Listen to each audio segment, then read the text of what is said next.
मित्रों, बीच में फ़ोन आ जाने के कारण थोड़ा सा व्यवधान हो गया था, इसलिए इसी चर्चा को आगे बढ़ा रहे हैं और ये अलग भाग हो जाएगा। इसको जोड़कर आप समझेंगे। मैंने ये कहा था कि गोस्वामी जी ने कुछ छोड़ा नहीं है, उन्होंने सारी शंकाओं का निराकरण कर दिया है, प्रोवाइडेड दैट कि हम उसको अच्छे से समझ सकें। और हमने आपको से भी चर्चा किया कि कौशल्या, सुमत, सुमित्रा, राम, लक्ष्मण, अवध, ये सब क्या हैं, ये हमने आपसे अभी अभी चर्चा किया। और बीच में जो टेलीफोन आ गया तो इसलिए थोड़ा व्यवधान हो गया, तो पहला वीडियो बहुत छोटा हो गया टेलीफोन आ जाने के कारण। तो पहले जो काम, क्रोध, लोभ, मोह आदि राक्षस पैदा हो गए हैं, उनको मारने मिटाने के लिए ये सद्गुण आ जाते हैं अंतःकरण में। और गोस्वामी जी ने मानस में सब चीजें लिखा पढ़ा है, कुछ छोड़ा नहीं है। जो जिस तरह से मानस बना है, जहाँ यह भरा जाता है और जहाँ से यह कथा प्रवाहित होती है और जहाँ इसका अवसान होता है, वह सब हमारा हृदय स्थान है। दूसरी जगह इसके लिए कोई और नहीं है, हमारा अंतःकरण ही वह स्थान है, इसीलिए इसको मानस कहते हैं। रामचरित मानस। जब हम उसको बाहर से जोड़ेंगे, अंतःकरण से नहीं जोड़ेंगे, तो भेद पैदा होगा, भिन्नता पैदा होगी।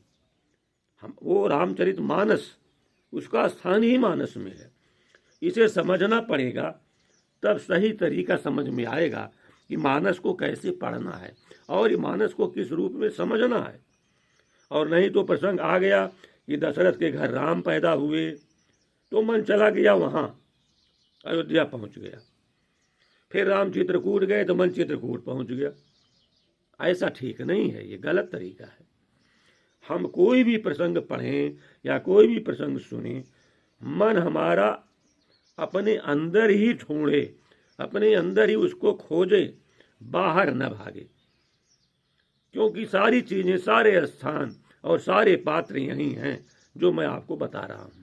बाहर के चित्र मन में आने ही न पाए, ऐसी शैली बन जाए सुनते सुनते, तो फिर हमें सही तरीका मिल जाता है। और जब सही तरीका मिल जाता है तो हम मानस को समझ लेते हैं कि मानस क्या है। अब एक बात और हमको कहना है कि साधना में साधक अपना शरीर, इंद्रियां, मन, बुद्धि लगा करके मेहनत करता है और आगे बढ़ने का प्रयास करता है, यह ठीक बात है। लेकिन गोस्वामी जी ने जगह जगह लिखा है कि राम की कृपा से यह सब होता है। जासु कृपा बल सुनहु भवानी, मन बंधन काटहि मुनि ज्ञानी। आगे उन्होंने लिखा है, राम कृपा नासहि भव रोगा। इस तरह यह सब कृपा से होता है, राम की कृपा से होता है। तो इससे जो भजन करने वाला है, उसे अपने पुरुषार्थ से कोई मतलब नहीं रह जाता। उसके समझ में नहीं आता कि जब राम की कृपा से सब होना है, मुझको साधन भजन करने की क्या जरूरत है, मेरा कोई पुरुषार्थ ही नहीं है। कृपा के आश्रय आप बैठ जाएंगे तो आपके पास साधन, भजन, अनुराग, वैराग्य आदि तो करने को है, लेकिन कृपा कैसे, कहां से मिले, यह प्रश्न मन में उठता है और ये भ्रम भी पैदा होता है कि फिर साधन भजन का महत्व क्या है? जासु कृपा सुन सुनो भवानी, भव बंधन काटहि मुनि ज्ञानी। राम कृपा नासहि सब, राम कृपा नासहि भव रोगा। फिर साधन भजन का क्या अर्थ है, मेरे पुरुषार्थ का क्या अर्थ है? तो यहाँ कृपा का अर्थ है पूर्व जन्म के अच्छे संस्कार, जिसको हमारे सदगुरु महाराज बाबा जय गुरुदेव ने प्रारब्ध कहा है कि वर्तमान में जो हम काम करते हैं, अच्छा करते हैं, बुरा करते हैं, वो सब का एक लेखा जोखा होता है और उसी से अपना प्रारब्ध बनता है। भविष्य में हमारे यहाँ ही पुनर्जन्म की अवधारणा है, तो जब हम पुनर्जन्म लेते हैं तो हमारा वो प्रारब्ध ही हमारे काम आता है, अच्छे और बुरे का लेखा जोखा काम आता है, ऐसा माना जाता है। इसीलिए कुछ बच्चे पैदा होते ही विकलांग हो जाते हैं, प्रारब्ध खराब रहता है। ये मैं आपको मानस की बात बता रहा हूँ और अपने स्वामी जी की बात बता रहा हूँ। आप क्या सोचते हो अलग चीज़ है। तो ऐसा नहीं है कि राम मनमानी ढंग से कृपा करते हैं, मनमानी ढंग से नहीं करते। आपको साधन भजन करना है, अपना पुरुषार्थ करना है, और राम की कृपा से होता। वो राम की कृपा आपके प्रारब्ध के अनुसार होती है। कहीं भी राम कथा होती है, हर आदमी नहीं पहुंचता, यहाँ तक कि एकदम किसी के दरवाजे पर हो रही है, बगल में, जहाँ से उसका घर कुछ कदमों पे, वो नहीं पहुंचता, और कभी कभी बहुत दूर के लोग आते हैं।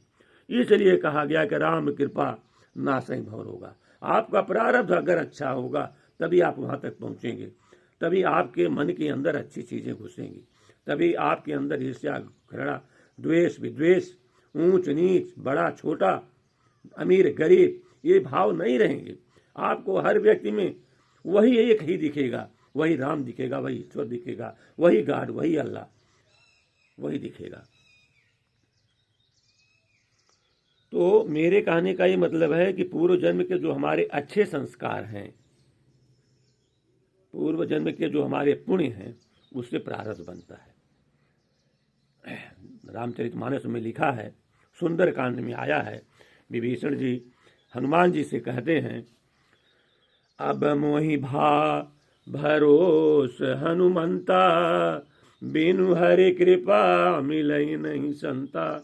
जब हरि की कृपा होती है, जब राम की कृपा होती है, तब उन संतों से हमारा मिलन होता है। और हरि की कृपा कब होती है? जब हमारे प्रारब्ध अच्छे होते हैं। आगे हम इस पर पुनः चर्चा करेंगे। आज यहाँ विराम दे रहे हैं। बहुत बहुत धन्यवाद। ओम श्री गुरुवे नमः।